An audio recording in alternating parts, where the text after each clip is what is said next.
Okay, I will call the regular Board of Selectmen's meeting February 7th, 2019 to order at 7:01 PM. Can we have the Pledge of Allegiance? I pledge allegiance to the flag of the United States of America and to the republic for which it stands, one nation, under God, indivisible, with liberty and justice for all. First up, we have Bill Ryan here tonight to do the human resource update recommendation. On that committee was Jennifer, Bill Ryan, and Dan Colton were on there, right? And Cindy. And Cindy, okay, as a non-voting member. Bill, you want to give what the proposal is and your recommendation from the, So we talked to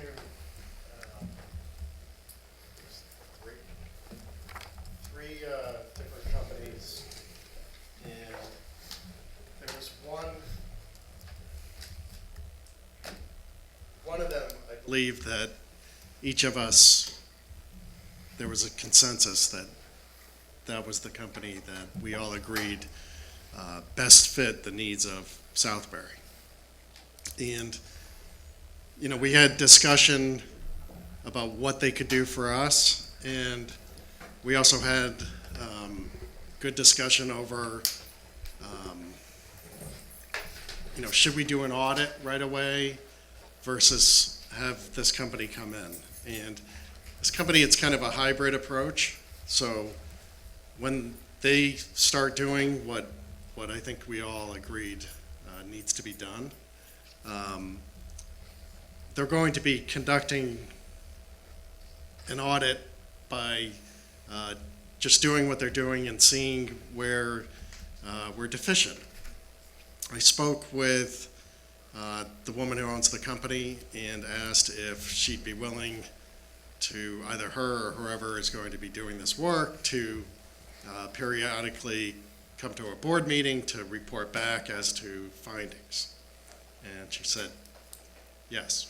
You know, some clients want that, some don't want it. You know, it's really up to the board as to what the board wants. And a lot of what they brought to the table was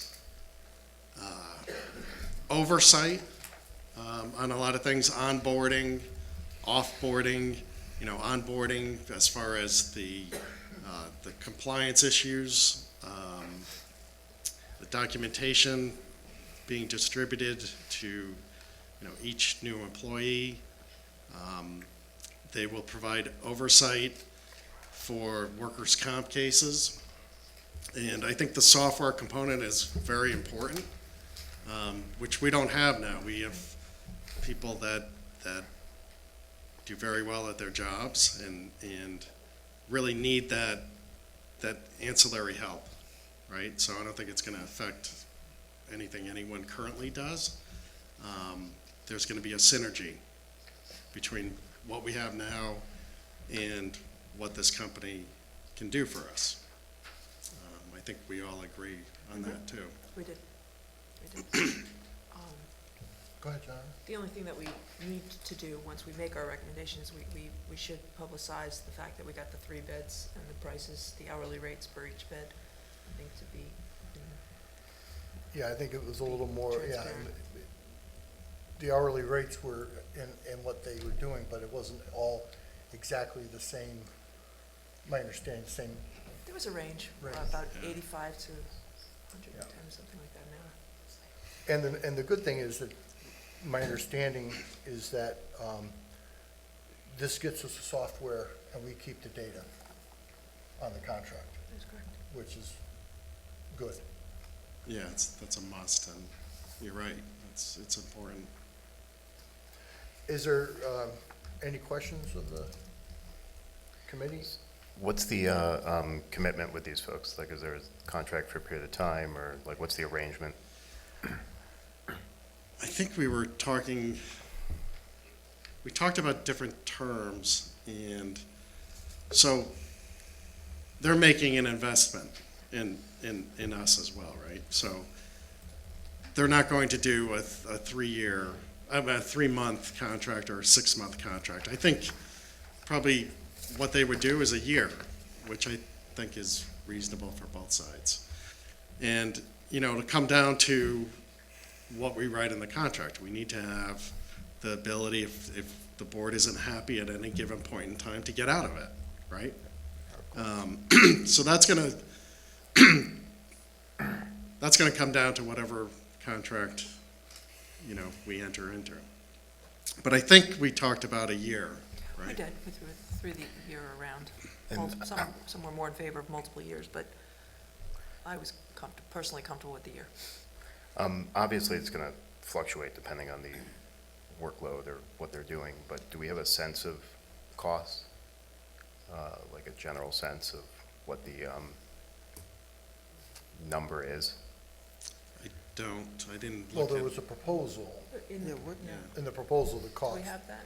Yeah, because, unless I missed it, the information I have here I didn't see it. is There's just no cost. your I didn't request see it for in there. information Right. response. It will be well within the $100,000 budget we put in for the HR But is position. there, what I don't have a sense of is what this RFI was, I don't recall at least seeing the scope of services that we were requesting, and once we go to contract phase, what will be incorporated, what we're asking to be incorporated underneath that contract, Right. in terms of what other scope of services. We were not involved in the drafting of the RF.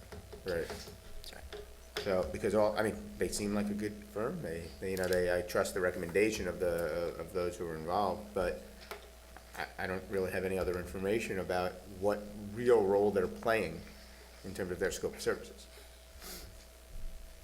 My understanding, they're gonna do the HR function of onboarding, offboarding, tracking. OSHA compliance, there are reports that have to be filed every year. That- They're going to make sure that that happens. Basically, they're gonna monitor everything that needs to be done in the onboarding, offboarding, workers' comp area. Over the years, some workers' comp cases have kind of fallen through the cracks from a monitoring standpoint. So it's all positive, and the other two groups were reputable companies, but they didn't provide what this company can provide, and which I think we all agreed is what's needed. Right. We're not looking to replace Bill. We're looking for a firm that will work with Bill and help keep us in compliance. Who was on the How- committee, Jennifer? Was it you and Bill and, Dan and Cindy. okay. We It's received pretty 3. No, they will be, they knowledgeable will, group. and they will do, like they would be, if you have projects you wanted to do, they would, at a rate, they would be able to provide that. But they have a lot of resources already in place, so they can gather that stuff much quicker. They have the systems, which we don't have. But is there scope just related to workman's comp, or is it a comprehensive HR?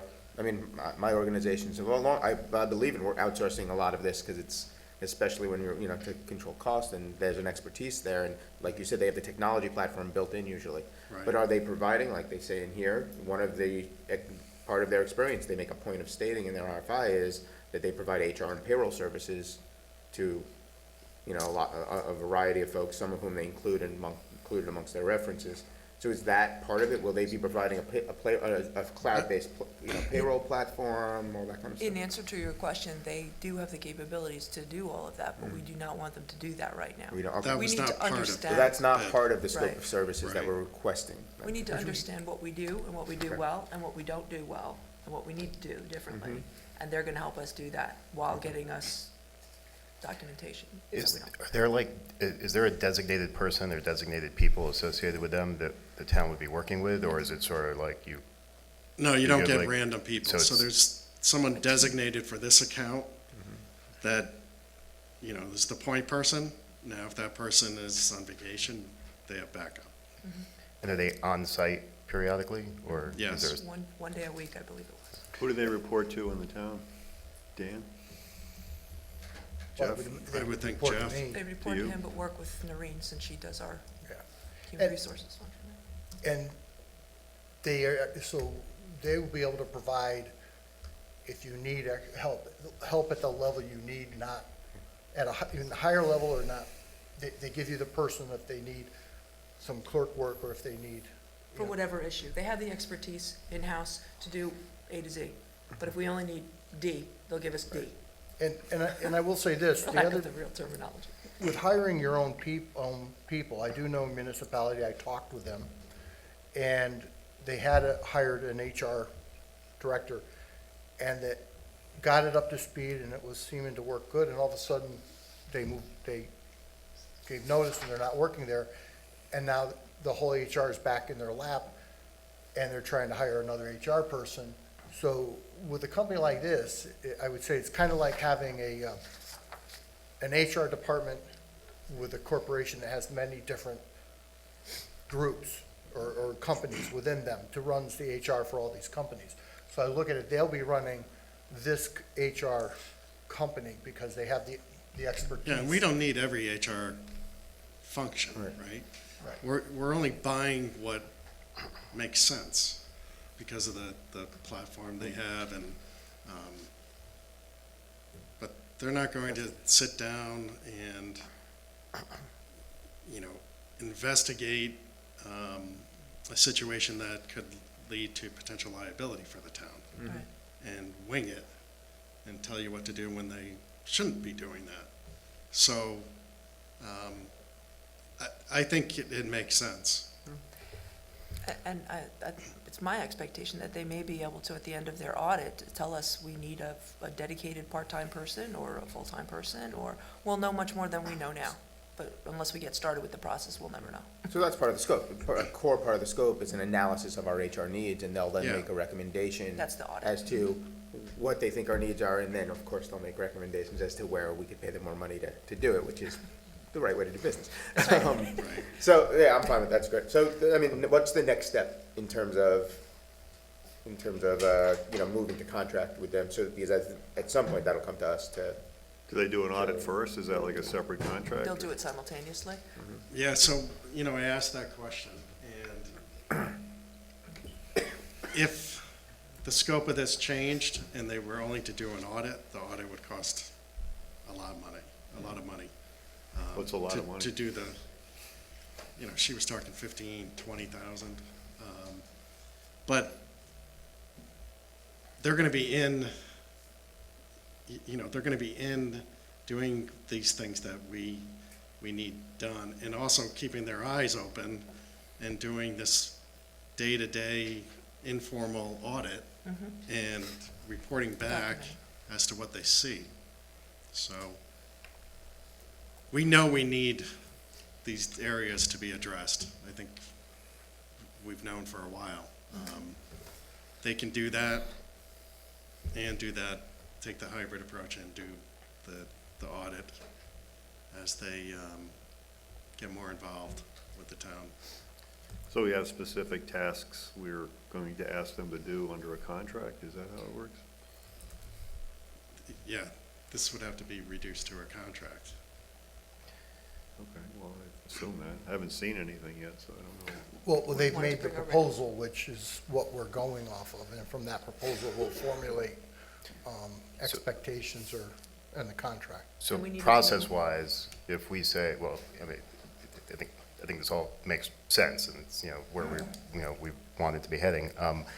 If we say, okay, proceed, will then a contract be drafted that will come back to us for review before That's the way an I would approval? do it. Yes, okay, Yeah. I just want to make sure that's, But okay, we wanted to make our recommendation, bring it to you, and then decide who the parties are in the contract. right. And then draft the contract. The only other thing I'll note, just because I see that John Michaels is here, I know the Board of Finance has asked for this for a very long time. So I'm just curious if they've been consulted with it all, or if John has any thoughts on this framework that we're proceeding under. Okay. I think this is a good, and we'll take a look at it. And then we're not entering into a long-term contract. I do anticipate a long-term relationship out of this if everything goes the way we look at it. It's not uncommon to outsource. I think I said this before, we're becoming a little bigger than a small town, and it's hard to transition into a large town operation from a cost standpoint. We want to do this right, but it's expensive to do it right. And a full HR department, to go that route is expensive, and there was money put in the budget for it. But if we're outsourcing to get the same results, I had heard about this, so I investigated it, and then we put the RFP to see what it looked like, and then formed the committee. So I'm encouraged by this, and I'm hoping I'm hoping this is a good step up from where we are, for sure. Reading this, I take it they're already working in Seymour, town of Seymour? What's that? I believe they are. I just said, yeah, They- reading this, it They're seems from- like they're it's a already Seymour working with company, the town yeah. of Seymour, so we're Yeah. getting some reference from Seymour. Yeah, they're close by too, which is good. All right, So I think the vote would be subject to entering into an agreement that's acceptable to the board and fits within the parameters of the scope of RFP. okay. So do we need a motion for that? I don't think this, what do we have to vote on? I think you could just proceed to negotiating a contract Right, with Right, them, that's then what I it'll would come back to us. suggest. come back to us to vote on. Maybe we could have that contract for our next meeting. We can, I don't know. I think we could keep moving and try and get, I mean, I'll try and get it done. Let's see if we can get it done by the next, Most no places- pressure, right? Most places like that have standard forms of contract. They have standard forms and we review it and, So, as a starting point, so. Right. yeah. All right, So maybe another call to them, requesting Yeah, if they're they gonna, do, they're gonna have to be informed, told. as will the other people who did not. So you don't think you want to make a motion subject to the final agreement, motion to engage in discussions? I mean, we can make a motion to proceed to Proceed with this drafting, company. discussing and drafting a contract with this company. Right. That will then come back to us to be Right. approved. So no, we're not hiring them until we approve the Right. contract. So Okay. that's a little weird, but so, I mean, if you prefer a motion like that, we could. No, We're not if- awarding, we're not yeah. awarding them the bid. Yeah, if, yeah, it's not. a Something bid- could it's not happen a in the bid. contract where we Right. say, oh, no, we don't It's like not those bid, so- terms. That's true.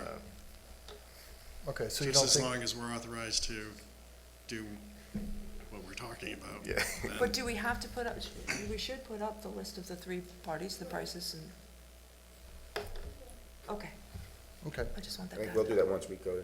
and What move kind of forward. prices did you see? I mean, how did they quote? It was hourly. What kind of range of It's, hours? it's, you can say similar like when you go to on-call engineering, there's a range in each, They were, so. and how would they do it versus how this company would do it. And I think that's, the committee was to look and say, okay, this company, the proposal is such that it fits our needs, and with the software, the electronic, And before we come back, the group that was formed to interview can eyeball the agreement so that we flushed out most of the issues and so that it's ready to go by the time it gets to you. Right, so maybe it won't be the next meeting. and this company has been in business for how 30 many years, it said Thir- something like that. It said it said in the. Yeah, there's it's a stable, 30 years ago, yeah. Did, John, did you guys look at, just Connecticut-based companies? Did you look at any, because there's a lot of national, HR benefits and administration type The stuff? ones companies that responded weren't they All all Connecticut, Connecticut? all Connecticut. Connecticut. Yeah. 85 to 110. So do they charge different hourly rates for different people coming in, or is it just a fixed rate for the year That and you wasn't- get everything? That's what we'll flush out Yeah, in the it's- contract. Well, I'm we trying to did- understand how they can do this. Well, for one of the applicants did a lot of stuff themselves. so we said, well, if you're typing, are you charging us the same rate as you are for, and the answer was yes. So this company would give you the person, The appropriate. appropriate Skill level set. person at that, for the job that needed to be done. So you wouldn't have a high-level HR person doing the office work essentially. So I think that's, We'll nail that down. We'll nail it all down.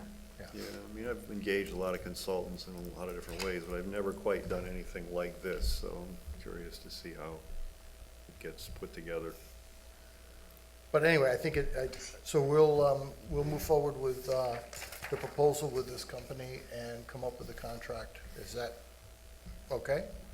All right, I don't think we need a vote, just to let you I know. don't think so. I mean, I think you could proceed on that basis, and then it would be the contract that we vote on. Okay, All right. thank you, Thank Bill. you, Bill. Thanks very much, you too. Okay.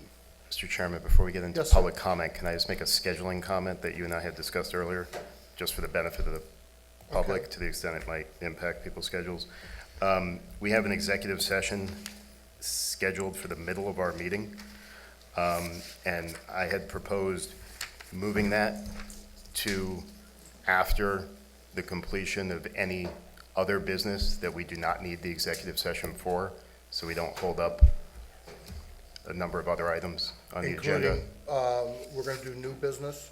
Yeah, I would do new business, I would do most of So our we're gonna unfinished put the business. executive session after, I'm looking at the motions to, Before L. So I can make a motion to move the executive session to after new business. after new Second. business. And also moving the, number 4 on unfinished business SAA letter of support to after the executive session. I think that, yeah, I think Right. they're related, yeah. Okay, do I have a second on the motion? Second. Okay, made second, any did discussion? All in favor? Aye. Opposed, and it will carry. Okay, public comment. Please limit it to 3 minutes, and state your name. I have two things I'd like to share. One is an observation. While I was running on East Hill Road, I almost tripped over or into a small pothole on the side of the road.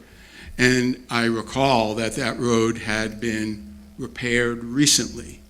And in my recollection, there was discussion of whether or not it should be completely repaved or cape sealing. I don't really know what cape sealing is, but my observation is that the road is beginning to deteriorate again fairly rapidly. If it's been repaired within 2 years, I think that's safe to say it has been. And I just wondered if Public Works is aware of any problems with the cape sealing that may have been done over the last couple of years, if this is typical or if this is unusual, either because that's maybe a deficiency in the way it was done. So, I mean, I just wanted to bring that to your attention. And the other is a request. I have a request to present to the Board of Ed, Region 15. I know that they do not do Say Something Week. They don't participate in Say Something Week. And Say Something Week has the potential for saving student lives. What it is a program that educates 6th through 12th graders to tell a trusted adult, should they become aware of a friend or just somebody through social media who is threatening violence. And this program has been implemented around the country. Hundreds of thousands of students have gone through the training, and apparently it has saved lives, because what it does is it raises awareness of the kind of behavior that students should look for. So I want to ask, I don't know, I don't have a student in the school system, that's why I'm coming to you. I know some of you do. So maybe if I can give this to you, Jeff, and it's a description of the Say Something Week, and apparently it's been very effective around the country, and it would seem that they ought to consider implementing a program like this in the school system.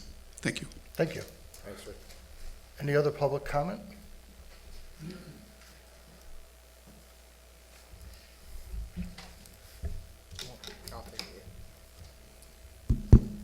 Good evening. Hi. My name is George Goodwin, and I represent Heritage Village Ambulance in this context, and along with SAA, we serve the town. I would just ask the selectmen, all of you, to hesitate pending an extensive review of this letter, which has been posted on the town website and is factually deficient in so many, there isn't time. But there are facts stated in here that are just not factual for whatever reason. And raising the specter of uneven protection of the residents of Southbury, particularly in connection with this proposal, is just misleading, and it's irresponsible. And I would urge, I know you have a committee going forward to look at this, I would urge you to make a close examination of this and the issues it raises part of that exam, please. As a service to the residents, thank you. Thank you, George. Thanks, Rick. Any other public comment? I'll recognize you at the, you asked me, okay. Any other public comment? Any other public comment? Seeing none, we'll move on. Announcements and correspondence. You have in front of you. Consent agenda. Motion to approve the consent agenda? Thank you. I'll second. Made and seconded. Any discussion on the motion? Dustin will be sorely missed. Yes, I would like to reiterate that. A few of us from a few members of the Parks and Rec Commission, first election last night, were able to join Dustin for a little thank you or celebration for him. But certainly will be sorely missed and by the town, and thank him for his service to the town. I just want to say, and I'll say it here for the record, when I came into office, there was trouble over there. There was two departments that were in a problem, and we also had some, we were losing our public works director, and it was, it's difficult. It's one thing to hold a couple departments together. This young man at that time stepped up. Dustin Hageman stepped up, requested, he stepped in, and he acted accordingly and got us through a difficult time. And I owe him a great deal of gratitude for what he did and what he did for our town and how he performed. He is a very young director of recreation director. And I think he'll benefit from going to this next job, not that I would like him to, but obviously he'll learn more. And frankly, I want to follow his career as he moves up and moves to where he does. I think he'll do a great job. And I personally really appreciate it. And I would say this on behalf of the town. What he did here led to him becoming the eventual director, and he deserved every bit of it. And I want to thank him for that. So he's a great guy. Anybody else? I'll echo that, and as we look now to replace that position, we should really use the way he's handled himself as a model for what we want for that position. I mean, he's proactive, he came up with new ideas and programs, he's very visible around the community at all the various events. He really did represent us well to the community, and that's exactly what we want and need in that function. Yeah. Wonderful. Okay, I'll call the vote. All in favor? Aye. Aye. Opposed? And it carries. Thank you. Really a nice thing. Minutes of January 17th, 2019. regular meeting. Motion to approve, So moved. Second? made and seconded. Any discussion? All in favor? Aye. Aye. Opposed? And it carries. Bids and procurements, is John here? Oh, he's doing interviews if we could. Okay. You can come back to it. Here he is. There he is. Good timing. That's all right, John. It's a short day, only You're late, John. a half day. Okay, bids and procurements, East Flat Hill Road Bridge. So we have a resolution in front of us to award. John, would you like to explain any questions, answer any questions of the board? We're always willing to answer questions for the board. East Flat Hill Bridge, we had 7 bids. Mike Brady, he's with Close Jensen Miller, he's the liaison between the state and us, the town. Of the bids, Dayton Construction was the low bidder at $1,336,510. The bid, I think if you scroll through there, went from the low of the 133 up to your high of $1,783,869. Wasn't Dayton the company that worked on the river? Yes, they were. Yeah. They're also the company that did the crossing on Route 172 on a weekend. That was, Yeah, further up the, right there at Well, that was the one they had to By shut the horse. road down and replace the bridge in like 2 days or kind of Right. thing. Yeah. Powell Swamp Road. Hall Swamp by that area. Any questions? You're comfortable with that? Yes. Make a motion to approve. Second. Made and seconded. Any discussion? All in favor? Aye. Aye. Opposed? And it carries. Streetscape material. John, we explained we had one bidder on the material. So we had one bidder. There were 2 other bids that, one came in a few minutes after the closing bid, therefore had to be rejected because it didn't meet the proper time frame. And another one had just emailed me their information, whether that was they thought that was a formal bid or not. In either case, it didn't meet the requirements. The low bidder being F&M Electric's company of Danbury.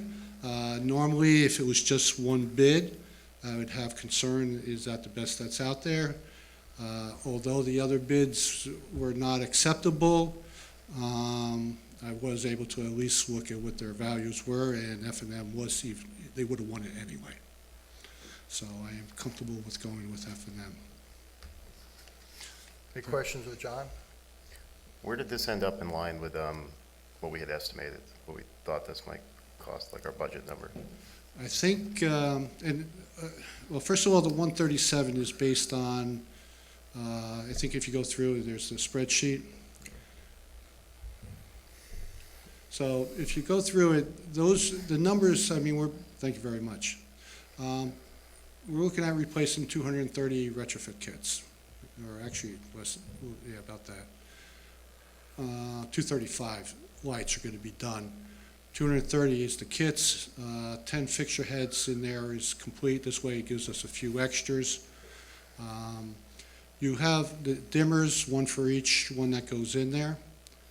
I don't think the dimmers were part of the The original. dimmers, yeah, we requested that specific, they just broke it out as a separate item.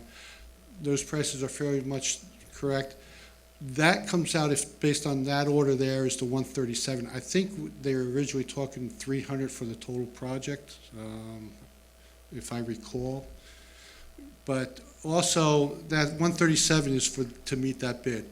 I've been dealing with the manufacturer's representative. There are other gaskets that we'll wind up having to buy when we do that. If I'm gonna have somebody do the work of changing things out, there's some gaskets I want to just replace with a new gasket.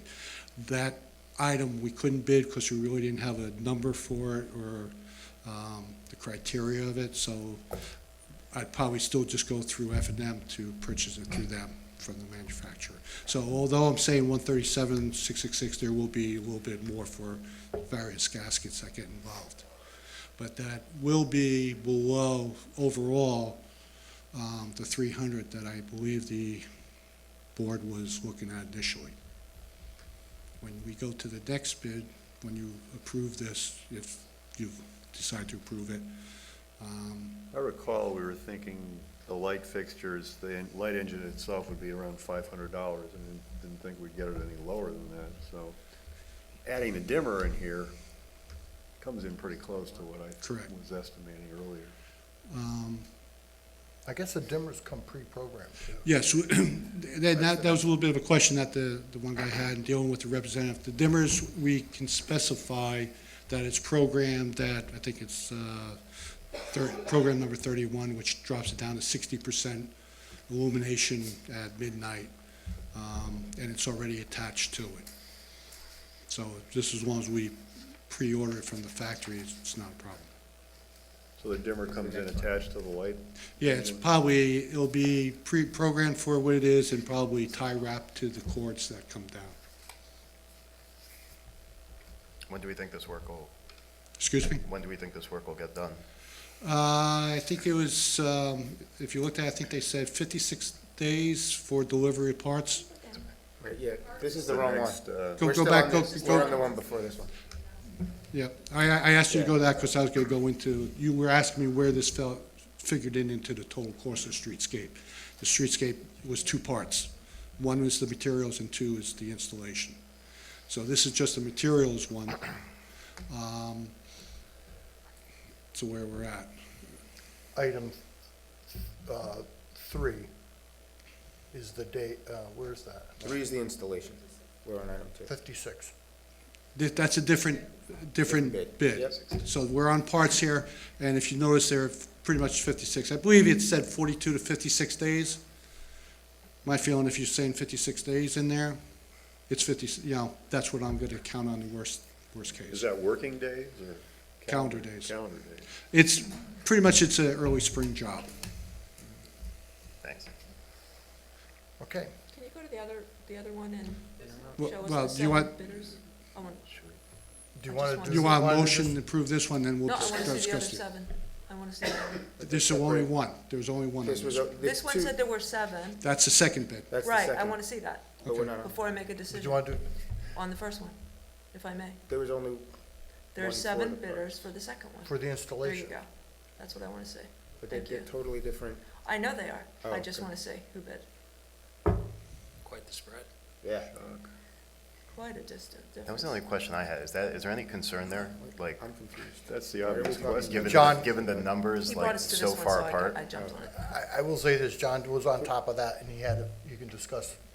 We're off agenda. Where do you want to go? Do you want to discuss He's- this one, or do so- you want to finish the so- first one? Whatever, it's up to you. I vote to get the parts, and then we'll talk about it. Okay. Motion to approve, or is there a, Motion to approve the award of the bid I'll for second the that. parts. Was the resolution? Did you? as Yeah. written? As written. There you go. Made, do I have a second? I'll second. Made and seconded. Any discussion? All in favor? Aye. Aye. Opposed? Abstentions? Carries. I'll abstain. We will abstain. Okay. Okay, this is let's go to the install. So for the install, we received 7 bids. And if you go to the next one, you can see that there was a broad range, as well as the time to get them done. I had required I had a white head up in my office that the various bidders could come in to see what's involved in taking it apart. I had pictures and instructions as to how the new retrofit kit would go in, since I did not have one ordered yet and on hand. Although I did allow, if they wanted to go and look at the new how one is installed. We obviously have about 6 of them in front of, or 6 or 8 of them in front of the movie theaters that have been converted to the retrofit kits. No one took me up on actually going in and taking down one that's previously installed. I had done it myself just because I want to know what I was getting into. I would have preferred to have ordered these, or at least have one on hand, and so I could walk through the entire process. But I took a couple of pictures as to what it looks like and what needs to be done. The low vendor, Shock Electric contractors, they did come in to my office. I went through it with them. They seemed okay with it. When I informed them that they were the low bidder, I want to make sure and verify that, are you feel confident with being able to do this? You saw what was going on. They said, yes, we are. And they're doing the 45 days. You can see some of the other ones in 15, 20. Obviously, it depends on how you want to man the process up. I had Mercury Electric. They contacted me asking about what was the low bid. They felt, well, 10,000. If the guys can do it for that, that's a good price, and I'll jump on it. Shock is a reputable company in Danbury. Yeah. They're well-known, so. And John was concerned about that, and I think it was the right thing to do. That's why everybody asked, where was it at? And it was to make sure we're going into this. 40% lower than that.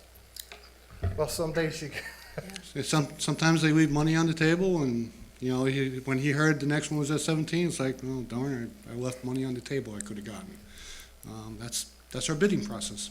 So 10,000, what's that average per light fixture? 235 lights in the room. Do the math. I think I had that down before. $40 some a light fixture? That doesn't even seem possible to me, but. well, that's why I'm not in the electrical business. And, like I said, I was more concerned, getting a good price. I'm not that worried about if it takes a little bit longer to do it.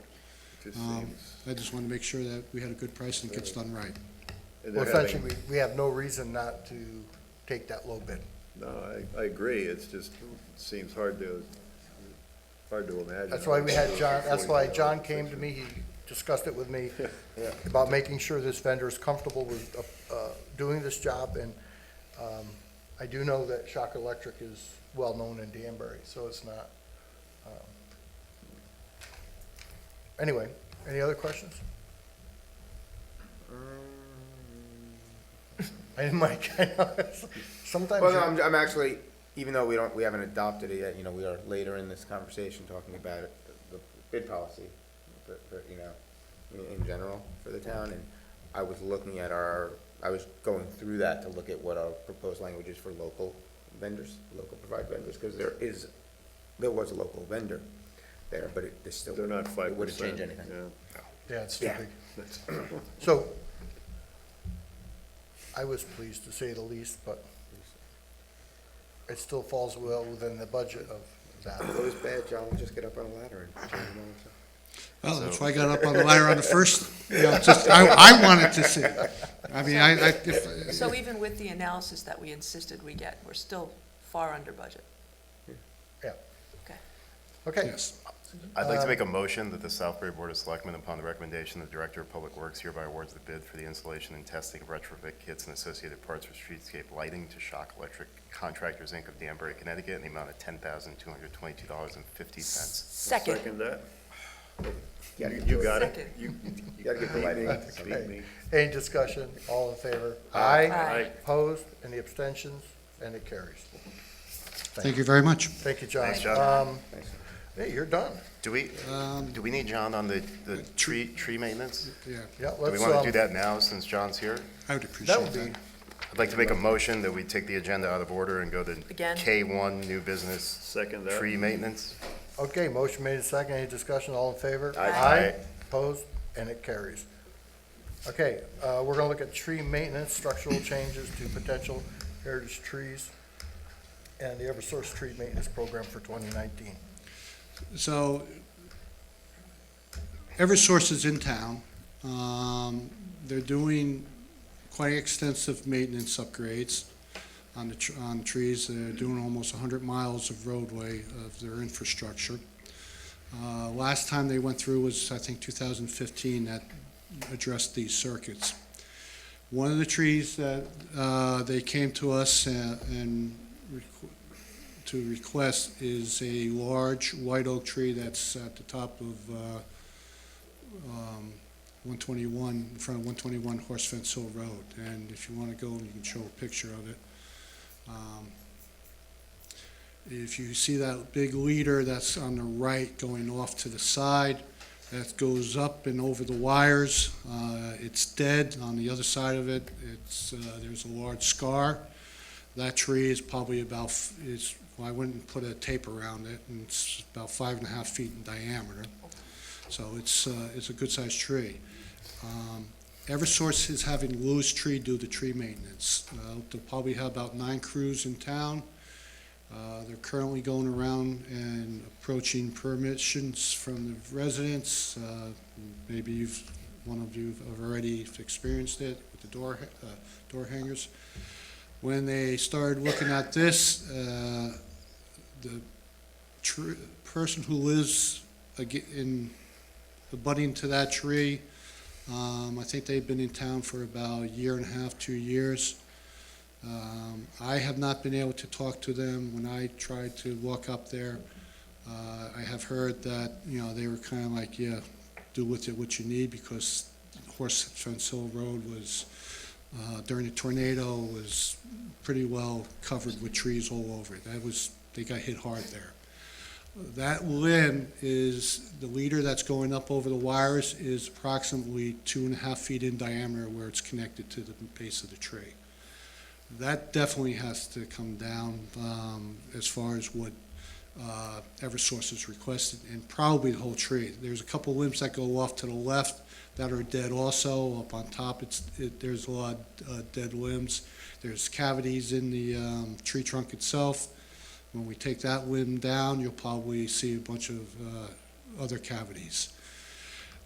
There is an ordinance that says for heritage trees, and if you want to go up one more, Betsy, with go the other way. There is an ordinance there that says for tree protection of public trees, and if you scroll down a little bit more to F, it says unusual tree specimens. And that last sentence says, heritage trees may not be removed or structurally changed without prior notification to the tree warden and approval of the Board of Selectmen. I have been notified. We do not know if it is, a quote, officially a protected tree or not. I have contacted Tom Gaipa, who is the chairman of your Historic Tree Committee. He did not have any list. He reached out to Kathy Palmer, who in this town has had a history dealing with a lot of trees. She did not know of a list. I had Noreen check what information she had and could not find a list.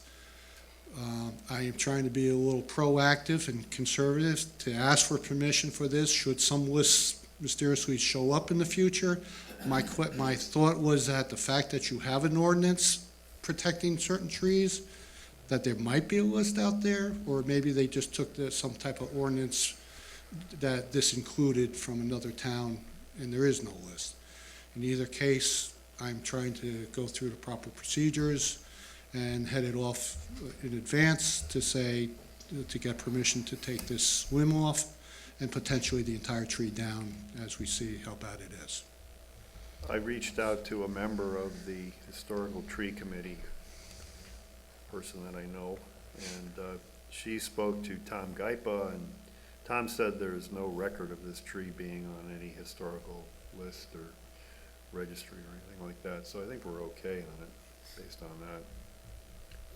But it sounds there is no list of historical trees. Well, No, and I can tell you, I will tell you this, I don't know where if that there is concern any. goes back to, I think, there was a historical tree on Main Street.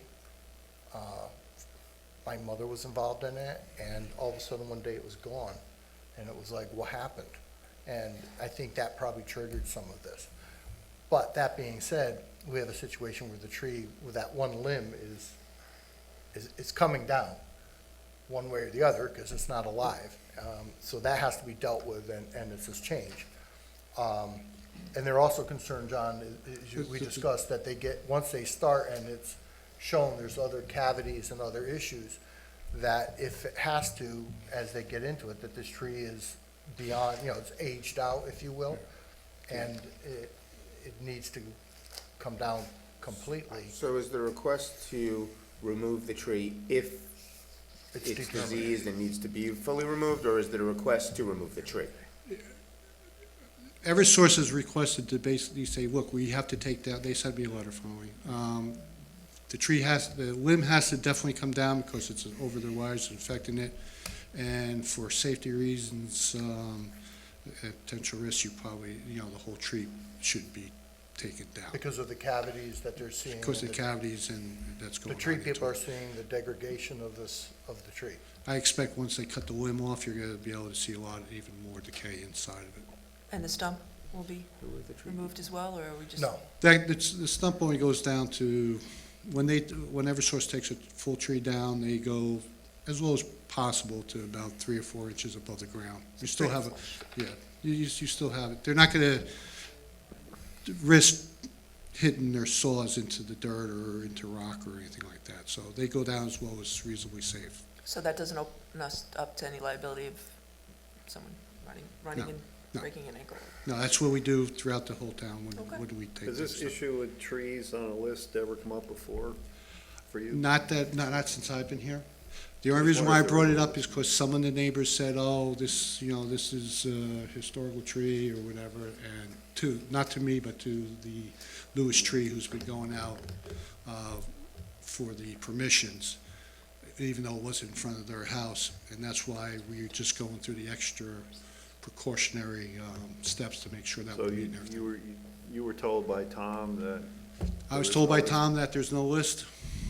He checked with Kathy Palmer, she said there's no list. Noreen could not find a list in her research.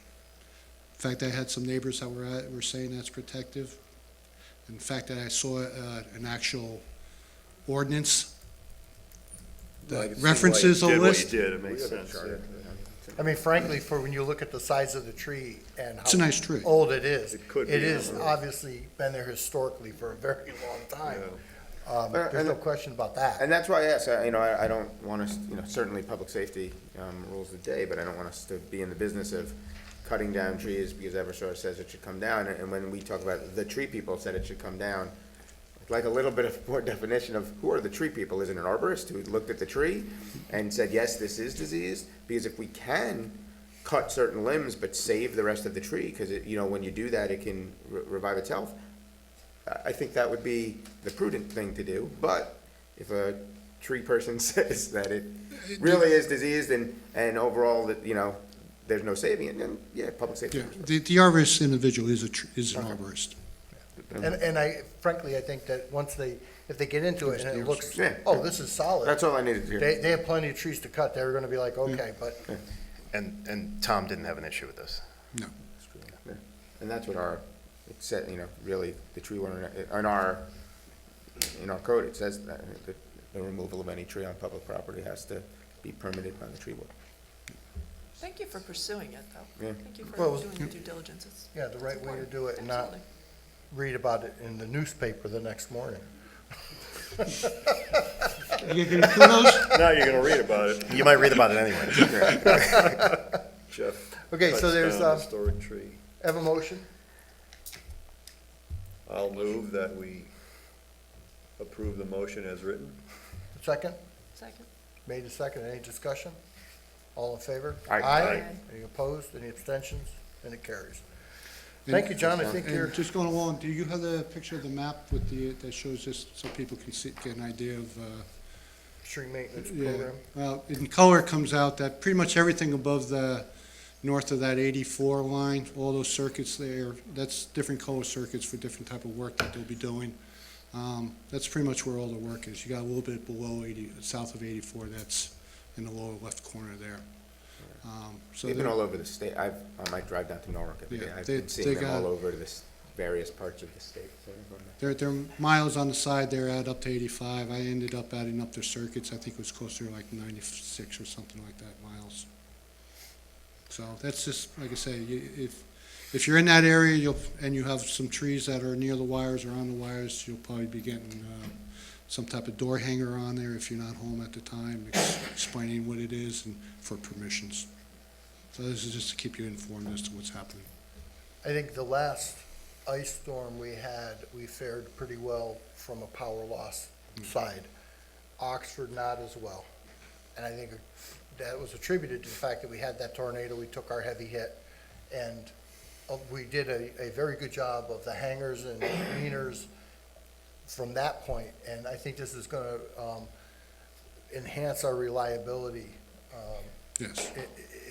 in subsequent storms, events that we're gonna have. So, as much as we love our trees, we were pretty much scolded for living in a forest.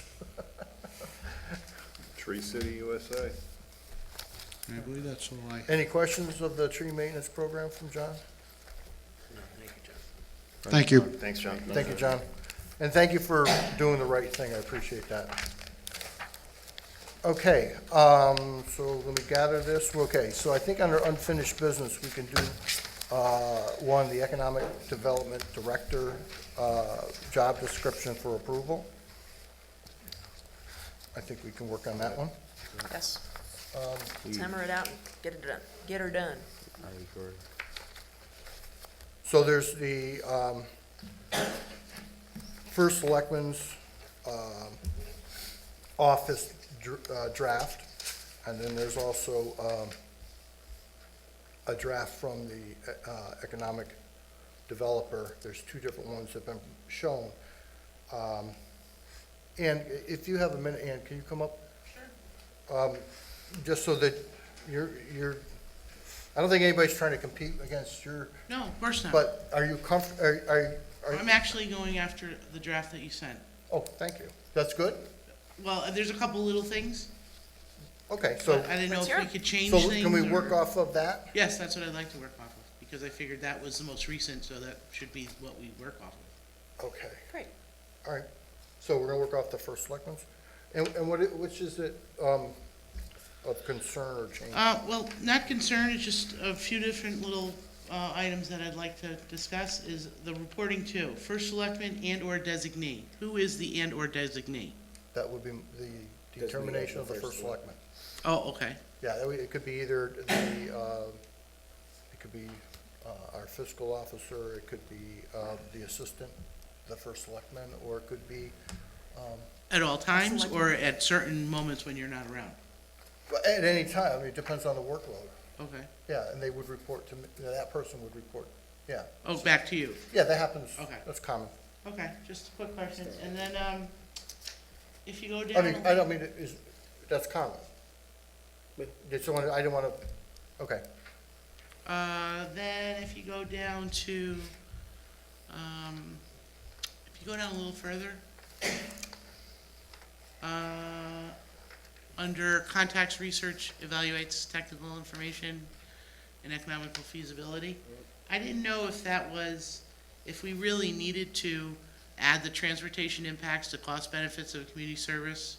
I'm sorry. The what- last one? Conducts The last research. paragraph on that page. Conducts. But we all have to Next page. remember that this is a part-time position right now, and I don't want to bollocks it up with too much responsibility, so if something does come up and they're conducting research and technical information, do we really need to get them involved in the transportation impacts and the community service impact?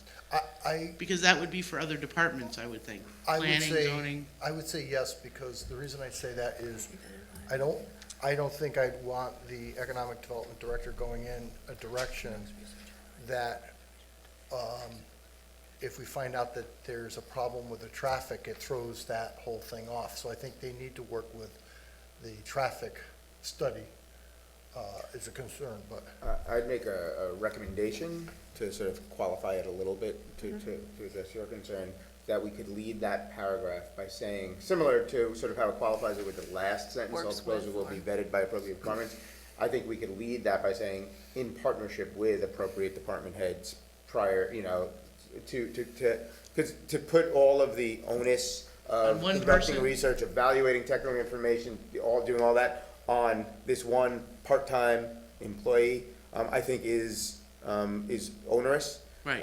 And also could potentially scare away, candidates. So I think if we qualify it by, Appropriate department or commission or yeah, something. yeah, just put some qualifying language in front of that one specific one, I think, Right. because it's that's a very broad level, bullet point. in terms So I of- think you understand the intent was, Of Yeah. course. we don't want to get that. It makes sense to do that as, Right. as before we do anything, but I think to put that as part of the core job description without qualifying in some way, Yeah. shape, or form might Should- scare people. Should also, that last, all proposal will be vetted by the appropriate departments prior to public presentation, and I think it should be by the first selectman as well.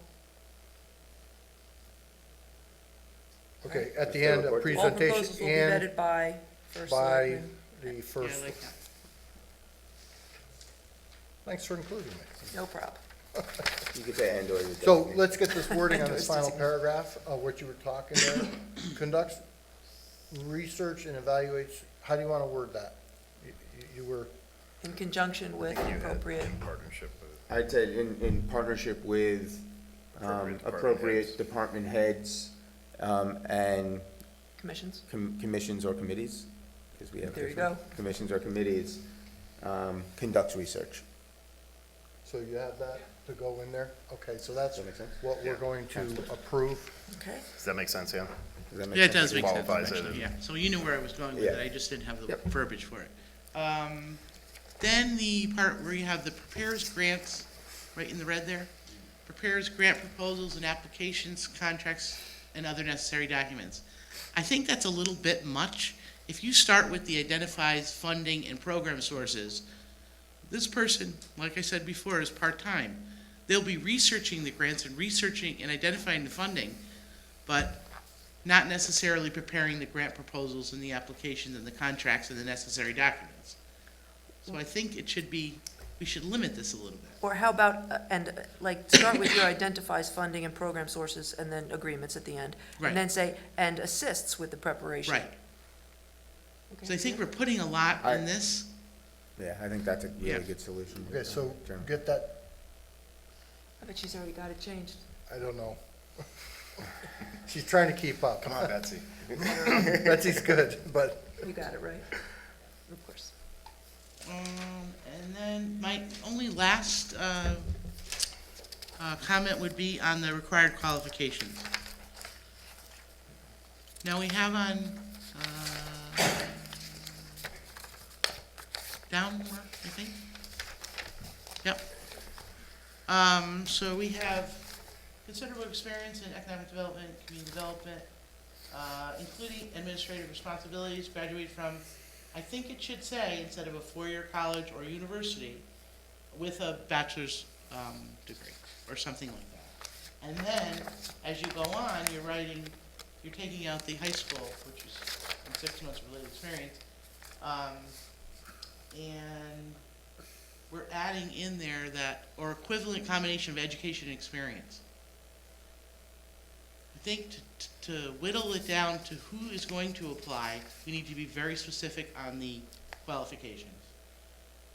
Because at first it said, high school plus 1 year of business school and 6 months of related experience, which I think that was a little bit ridiculous. But considerable experience in economic development, community development, we should add in maybe business administration or something like that, because I think now you're focusing on an economic development, community development person, which that's what we want, but we also need to make it a little more broad. You know, business administration, or commensurable experience. Maybe we could just put that in there. Do you understand what I'm saying? I'm not, So I'm comfortable, because one, increasingly the trend is that whether you graduated with a degree from college is irrelevant in a lot of this. The more important part is the combination of experience, especially for a part-time position, I think.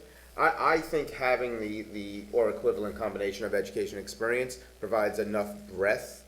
In terms of that, I agree with the removal of the high school plus 1 year. I think that's Yeah. too much. I think as it reads, it's pretty standard required qualification type of language based on my experience. Yeah, I mean, I'm concerned with limiting the applicant pool too much. Right. If we make it too specific as to, you know, certain requirements when, you know, we might be eliminating someone who might be our great candidate, and then they read it and they're like, oh, well, I don't have these little specific things, so therefore I'm not gonna apply.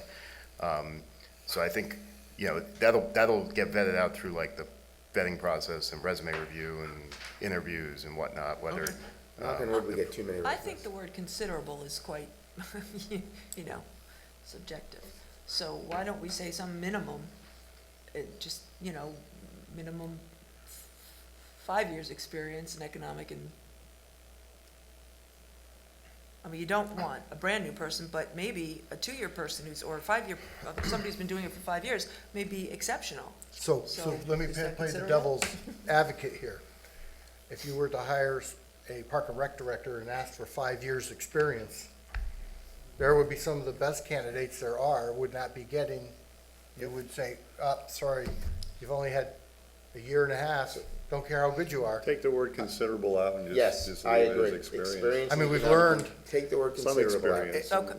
That's Yeah, good. and I'd also want to say that, in my own experience, my daughter, who has a degree in international affairs from Northeastern, is working for State Street Bank and is working in risk management and doing very well. So it kind of hate to limit, there are people who can get into this, so. And George's another reason, recommendation makes sense. another reason that I was focusing on this as well, one is the research that the whole commission did, so I want to make sure their voice was being heard. But also, since it's such a new position, that someone that walks into this position is gonna make it their own. If we have someone that is inexperienced, they'll go in the wrong direction. That's part of the interview process. Right. That has to be part of the vetting process and the committee. And we or would the bring group, in, the hiring committee. much like we do now, we bring in people who are experienced in that hiring or that field, much like when we interviewed for the finance director. We had finance directors come in to interview. One was from Newtown, one was from Reading. So they understood what we were interviewing. So we would probably look for similar to having an economic development people come in who are known in their field to structure that hiring process. Because it may just make sense. That's how we would structure that. What does that, okay, so it's gonna read experience in economic and community development. What's the including administrative responsibility? Yeah, Why I is don't that know a how that came in there. qualification? It's a responsibility, it's a qualification, it seems a little, There's going to be some administrative duties of some sort. but that's not a qualification, this is just the qualification section. So that should go back under responsibility if that's what you want. Because there is a section that has that in there already. Right, so if we could just go up, yeah. Acquired knowledge and skills. So somewhere there, it should be administrative abilities. For instance, where strong knowledge and skills in desktop computer and software, ability Yeah. to create databases. That should be I think thrown in that section. It says coordinate administrative activities. Yeah, There you go. so it's just a duplicate. You want somebody to create a Yeah. database? That's kind of hard to do, actually. Well, we have one already started, so all you I'd have say to do it's is to continue manage a on with- database, yeah. not actually to create a Yeah, I database. mean, There's a that's- difference. I know what it takes to There's a make a big difference. You're right. database. It's not that easy. Have you met Ray? Right. Just kidding. Well, So he's we're not gonna gonna take apply that for out. this Take job, that I out, don't think. including Um, administrative responsibility. I do have to say, from Congratulations, the Ray, time and the new that economic we development. put in our research to now, to this conversation that we're having, very exciting. The compromises that were made on the description between town hall and what we had worked out very well, Great. because I think it's easy. Yeah, I have one thing. Can you scroll back up to, keep going, stop. Right in the middle, establish relationships with local banks, particularly with SBA programs. Now, I understand, and, you know, that that's likely meant to be sort of promotional type relationships, you know, marketing type relationships probably, as Jason just. And funding. Well, that's the question. Establishing a relationship with local banks, this person, that's a, you know, I have fiduciary concerns there in terms of who within the town has the right to establish a relationship with a local bank in terms of fiduciary responsibilities and what do we mean by a relationship? Well, then maybe we should change it to find funding options. Through banking and because the SBA first programs. selectman, really, with the approval probably of us and the recommendation of the Board of Finance, should be the one making true relationships, banking relationships for us. But the intent there is really to explore and source relationships with local banks particularly with SBA programs, not Well, necessarily. That's That's it, a what you good just catch. said, that's a great one. That's a good catch. We actually can, Explore, yeah, that's a we good. actually can move it up to where we took out the prepare grant. Because I get the proposal, point, I get the point. And it says identify funding, you can add to the end of it, including SBA loans through banking, That makes sense. SBA programs through banking. Yeah, that makes sense, that's great. I was just worried, I see don't that, wanna Betsy? overreach, Thank so. To Jason's point, that first paragraph under required knowledge skills, should we change strong knowledge to ability to quickly learn? Do we really need somebody that knows a lot about Southbury's charter? About our charter? It's a good point. We want somebody that can learn. We Right. want a good salesperson. They don't need to currently know. Does They it don't say need that to, anywhere in no. here? Salesperson, right? To that point? I mean, again, it comes out in the interview process, but, Well, we talk about marketing techniques, so that's sales and marketing. So instead of strong knowledge, ability to learn about local government. Yeah, ability to learn. including- ability of and local- willingness, Yeah. but it required knowledge, skills, and ability, that it doesn't belong there. Yeah, it's not like they're gonna come in, you're gonna Ability. interview them and test them on charter provisions and the We makeup might. of work. Ability to understand. Good. Yeah, just like the other one below, it's strong ability to understand local government. An ability to understand. You just Okay, said ability. Ability to understand. Ability. Yeah. Just, Again, it's the same. we don't want anybody too strong. Okay, not that strong. Some of us still don't understand local government. That's right. They'll ever- So you have that For change? years. Anything else? Entertain a motion to approve the job description for the Economic Development Director, Coordinator, As amended. as modified and written on the First Selectman's Office draft, So moved.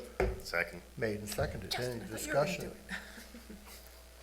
Hearing none. All in favor? Aye. Any opposed? Any abstentions? And it carries. Thank you. Can I just Thank ask you. a couple questions? Thank you very When are we much. gonna advertise You for want a the? couple of Yeah, questions? this is my question. You gotta give me a chance to breathe, Now it's all right? approved. No time. No, we gotta go quick. Now it's approved, so where do we go from here? When do we post it? How long is it posted for? Just so, We'll go through the office and we'll figure that out according to our workload in there. But could we have an agreement that it'll be done by our next meeting? Posted Well, by our next We will meeting. try to get it done by the next meeting. and what's the usual standard for posting? It's Job a couple description. weeks, 2 I weeks. believe. So we have to do that, and then what you're gonna have to do is get people who, have time to, we have to figure out, I would say, my expectation is I will look for people who could be on that committee. And part of that comes down to, and when I see resumes come in, if I see things like, if I see somebody we know, then we make the committee up, so we push it out so that it's fair. And that takes a little longer, because we need to reach out to the community to find someone to be fair and I would like the EDC to be a part of it. If that would Absolutely. be- We should- 100%. You know, Member of it. definitely. From beginning to end, like someone on the EDC should be part of the resume vetting process as well as the interview Yeah, process. so we'll get the, they'll take at least 2 weeks to get all that together, a week to go through them, depending on the workload. I mean, right now, we're in the process of hiring. You see tonight, Of we course, actually have yeah. people over here interviewing, and we have a couple more positions. I'm trying to get Dustin's position up and running, so, I just needed a fair idea, so when I go back to the Yeah, yeah, commission, they're all gonna ask yeah. me that question. all right? Thank you for Perfect, all your thank you work. very much. Thanks. Appreciate it. Thanks, Sam.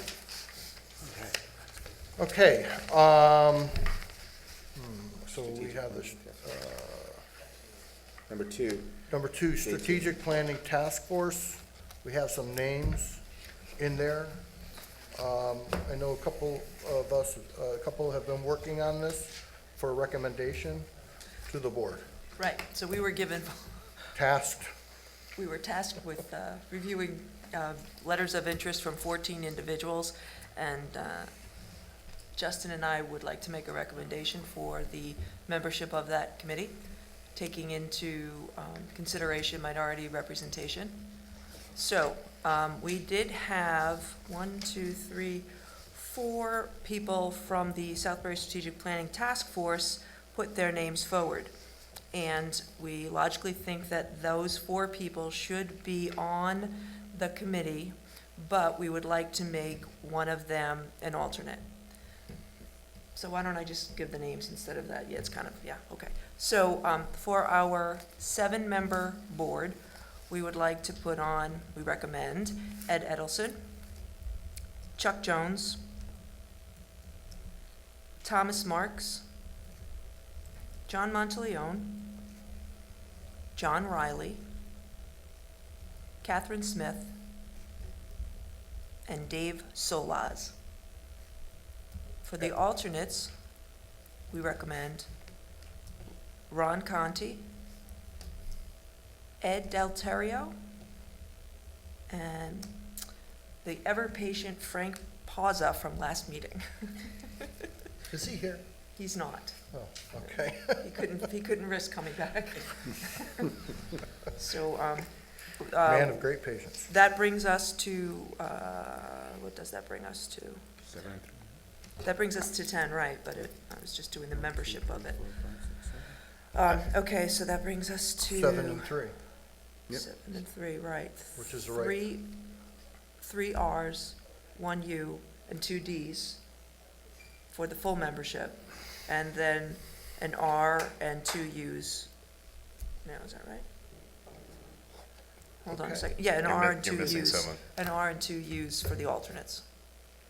We'll take your word for it. I'd like to make a motion to approve the recommendation of Selectman Naylor and Selectman Betty for the Strategic Planning Commission. I'll second. Made and seconded. Any discussion? Hearing none, all in favor? Aye. Aye. Any opposed? Any abstentions? And it carries. And thank you to all those who threw their hat in the Who applied, ring. yes. I think this is the second time we've reached out to the public. Board of Ed was the first time, and we got strong response. So it's very, we are the town that runs on volunteers, so it's a And very s- strong response, and a lot of new names too. Exactly, several A names, lot not of even. several names who, so that's great. So Great, we were limited to 10. Yep. we're great. Okay, all right, back to my marked up paper here that got lost. And, okay, so what are we're at the strategic planning's done, economic development. Great. Let me just go, can I go to the River Road property? I have not had a chance to get that done. I want to sit with Jeff Tinley. He's been busy to look at the application and make sure we're doing the right thing. So I'll hopefully have that for you at the next meeting. Okay. All right? And I do know that you've been communicating with the folks at LF, because I know they've inquired Yeah. just about where we are in the process. It's As long- I just keep the lines of communication open to them so they know where Yep. things are. Okay. So the EMS committee is, do you want to do that, or would you like to, well, let's go to the EMS committee. Okay, so that's just about the EMS committee. Yeah. Just about the EMS committee. Where are we? So I was, and this would be part of my report too, but, so I did not attend the first meeting of the year because of a work obligation earlier this week. But per agreement, they are operating as business as usual. We approved, actually, I believe, under the consent agenda, some renewals, and appointments, for the committee, for the recommendations. Both Selectman Naylor, Selectman Betty, and I have divided and conquered based on the recommendation from CCM. CCM, a few towns to reach out to. While I haven't heard back from my 2 towns, I've done a lot of research. Same thing with, we haven't all gotten all of our full information yet on we're really looking at structure of commissions, committees, in other towns. We haven't had a chance to regroup on it yet. Certainly I'd say one of the towns that I looked at, which is the town of Bethel, which I've shared information, I think has a really interesting model in terms of and a very in-depth charter. I mean, the language that's in their charter, it's not that old. It was in 2008 that they formed their commission. Just in terms of the roles and responsibilities of the commission and the charge of it, which is really what we want to talk about, as well as the makeup. I think we have some interesting dynamics just in our town because of the makeup of the EMS services Right. in our town. But I think we're very close. The next meeting of the EMS committee is until June. We should not wait until June to finalize this. I think we should use the next month, and I think we can move very quickly. So likely, I'd say by our next meeting, we could probably come back with sort of a more formal report on what we've discovered, unless you guys disagree, on what we've discovered in our research, and potentially a recommendation on how we recommend structuring the future of the EMS committee. I think if we can be in a position by the next scheduled meeting on the calendar, we can look at it. And one of the things that, one thing I noticed in my research is meeting 4 times a year is not the norm from what I saw in the 2 towns that I took in my responsibility. They both meet on a more frequent basis. But I think by our next meeting, we'll be in a position to make a more formal recommendation. I don't know if you guys have anything to add. And I think the concern at the last about appointing was they were concerned about getting a number for our budget. And that we've gotten a number for the budget, so we should be all set. I think we agreed they should operate as usual until we make a It was decision. just a budget number. Yeah, it's business as usual, Right, these which folks is why are- we approved those who were, right, so. Okay. Yes. So these appointments, reappointments, were not in the consent agenda? Oh, they were not? They're separate? They were Oh, I not. didn't see them on the, sorry, I thought they were. Here they are. I move That's good to know. that the Southbury Board of Selectmen hereby appoint the following as members, alternates of the EMS committee. Okay. I'll second. Made and seconded. Any discussion on it? Hearing none, I'll call the vote. All in favor? Aye. Aye. Any opposed? Any abstentions? And it carries. Thank you. Okay, thank you. Let's go to, do you want to tackle the bids and procurement while we're, Yeah. I can I can tell you where we're at from the last meeting, and John's here, and some stuff that's happened since the last meeting on that. At the last meeting, I raised some questions about the threshold increases and the number of quotes.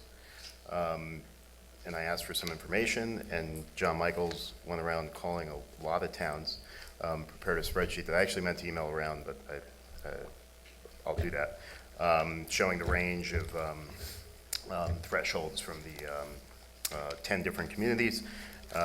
Also looked at the chart of POs from the fiscal office based on dollar values. And then after all that information was gathered, Jennifer and I met with John Michaels, John Riley, and Tom Connor on Monday night.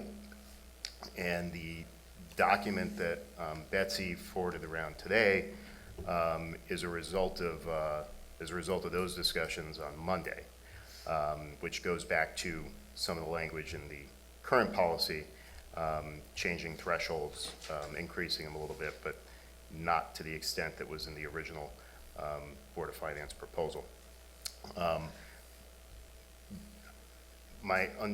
So there's that.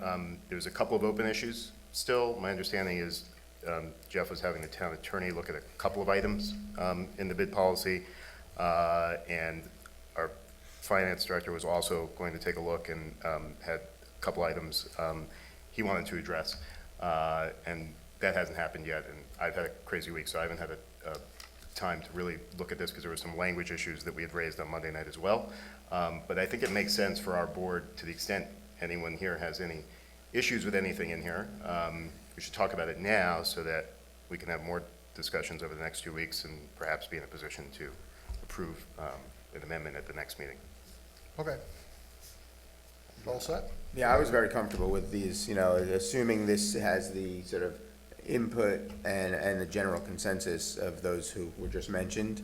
I'm very comfortable with it, and assuming we do answer these final questions, and Dan has his chance to make sure that all his things are addressed, and the town council chimes in. I'd like to be in a position there's no reason, in my opinion, unless, workloads don't allow it, that in 2 weeks we shouldn't be able to. The one question that I raised that I think it's important for this board to at least talk about a little bit is that one. Number 10 on the proposed policy, the Board of Finance is recommending a local preference of 5%. And the question in my mind is, if we have a local preference, how best to define what we mean by local? Who is it that we're trying to benefit? As written, it just says local vendor. I know the first sentence says, but I mean, we have to connect the two. The first sentence talks about a business in town or whose majority owner lives in town.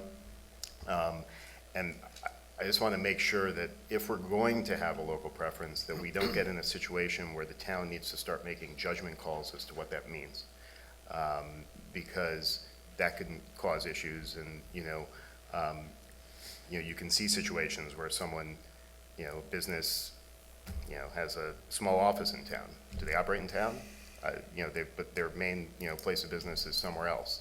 Or someone, has their main office in Woodbury, but they hire all Southbury employees. Like, I don't know, I just think we need to talk about it a little bit and determine what it is we want to accomplish, who it is we're trying to benefit from that, and how we want to define that item.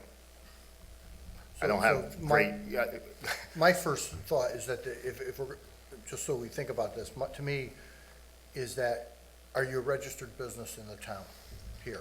There's a lot of people who live in town, but their businesses are registered and they pay their taxes outside of town for their businesses. So that's just kind of my thought. It would be a registered business in our town being, I think that's a good, simple way to do it. Just, if their business is in town, then they're local. If they live here, but their business is in Trumbull, then they're not really. Yeah. And the other way we might qualify it is because the second part of that sentence is, or whose majority owner lives in town shall be given preference. Lives is a very broad term. Yeah. I think it should be whose primary residence in town. I think that. No, I mean, the registered in Your town registered is- business owner, or, because right now, there are sort of two options. Either your business is operating in town, and I think that's a good statement, that it's a registered business in town. Or, whose majority owner lives in town shall be given preference. Lives in town can be, are you here, are you a snowbird, is it your permanent residence, are you paying taxes like a permanent resident? Well, that would be another way to look at it.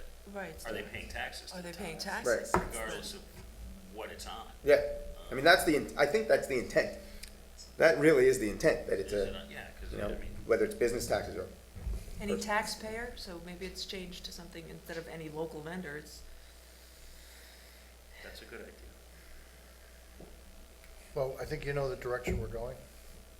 Yeah, that to me, that's the kind of thing, if town council can, based on our Clean up. intent, help develop some relevant language there, I think that would be the best path forward. Or, so you're looking more at, the board is looking more at people that are paying, like, that are taxpayers, that are benefiting the town people that way. contribute to the town's account. I mean, that's an easily identifiable pool of That's, Yeah, people. And if you're truly operating your business in town, well, you have some personal property in town, or, you own some property, or, there is some sort of tax bill that you're getting. Okay. Can go along with that. Okay? great. All right, I think we're on to the next part, which, I'm sorry. no, I was just saying to John, we're close. Does that make sense? Did you John, are you did- here did I- for, are you here for this Did we miss tonight? anything, Were John? you here for this? Did I not mention it? Did I get anything wrong? Or are we okay? I don't upset John. Is Jeff Tinley okay with the 5% local? We're still waiting to I hear. think that's something I Jeff need was to having. talk a We to look haven't at. heard from Yeah. him, No. okay. That's, He's here. my saw comments him were in the based on audience. if we went in that direction, how we want to define it, so we can. So Jeff's hearing it now. He was busy in court, and we didn't even actually meet to have our monthly meeting, so he's been busy. Okay, so I would make a motion to go in, I would entertain a motion to go into executive session.